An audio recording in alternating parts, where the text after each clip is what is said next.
Мы приехали в местный Жигуль, Фордец. Мы будем тестировать Ford Raptor, самую дикую зверюгу, которая здесь только есть. Погнали. Бомба, бля. Синий цвет у нее. 16 MPG. По городу вообще даже 14, по хайвею 18. Со всеми прайсами, со всеми фи, со всеми аджастами он стоит $95 тысяч. 95 кусков, это, знаете, вы налог на него будете в год платить, наверное, косарь баксов в год, наверное, примерно, плюс-минус такое. Бля, вот это, сука, машина, бля, вот эта тема. Кстати, звук что-то не слышно двигателя.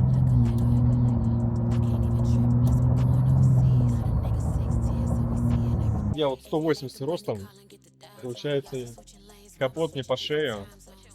То есть под колесами этого автомобиля оказаться я бы не очень хотел. Ну что я могу сказать по поводу пикапа? Ну, херня полная, непонятно вообще. То есть обычный пикап, заряженный пикап. Один пикап, он и в Африке пикап. То есть на жесткой подвеске, когда ты едешь в спорт-режиме, она вся жесткая, типа, что-то брыкается, дрыгается. Вот если вы ездили на Ford Bronco, как это в России, конечно же, вы ездили на Ford Bronco по-любому.